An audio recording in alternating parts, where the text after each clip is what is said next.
സമീർ താറാണ് അപ്പം റെക്സ് വിജയനെ സിനിമയിലേക്ക് കൊണ്ടുവരാൻ കാരണം. അതെ. അപ്പോൾ ഈ റെക്സേട്ടൻ്റെ ക്ലോസ് ഫ്രണ്ടാണ് നമ്മുടെ എൻ്റെ ഡയറക്ടർ സമീർ താർ. അപ്പോൾ പുള്ളിക്കൊരു ഐഡിയ തോന്നിയിട്ട് റെക്സേട്ടനെ വിളിച്ചു മ്യൂസിയം. അപ്പോൾ പുള്ളി റെക്സേട്ടൻ സിനിമയോ അത് എങ്ങനെയാന്നൊക്കെ പറഞ്ഞ് പറ്റും, ചെന്നൈയിലേക്ക് പെട്ടി എടുത്തിട്ട് വന്നു എന്ന് പറഞ്ഞു. അങ്ങനെ ഞങ്ങൾ ട്രിവാൻഡ്രത്ത് നിന്ന് പെട്ടിയൊക്കെ എടുത്ത് കമ്പ്യൂട്ടറൊക്കെ എടുത്ത് കാറിൻ്റെ ഡിക്കിയിലിട്ടിട്ട് ഓടിച്ചു പോയി. സിനിമ ചെയ്യാൻ ആഗ്രഹവുമായി ചെന്നൈയിൽ വന്നെത്തി. ചാപ്പാക്കുരിശായിരുന്നു ഒരു ബ്രേക്ക് ത്രൂ എന്ന് വേണമെങ്കിൽ പറയാം സിനിമയിലേക്ക്, ആദ്യത്തെ.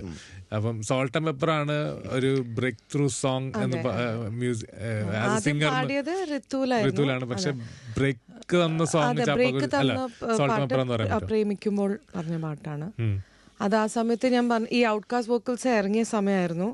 അങ്ങനെ ആഷിക്കേട്ടൻ അത് കേട്ടിട്ട് ഇങ്ങനെ മെസ്സേജ് അയച്ചു ഫേസ്ബുക്കിൽ, ഇങ്ങനെ ഞാൻ ആദ്യത്തെ ഒരു പടം ഇങ്ങനെ ചെയ്യാണ്, പാടാൻ വരുമോ ഇങ്ങനെ കൊച്ചിയിലോട്ട്. അങ്ങനെ വിജയേട്ടൻ എനിക്ക് ട്രാക്ക് അയച്ചു തന്നു. അങ്ങനെ ഒരു ദിവസം നമ്മൾ കൊച്ചിയിലോട്ട് പോയി റെക്കോർഡ് ചെയ്ത്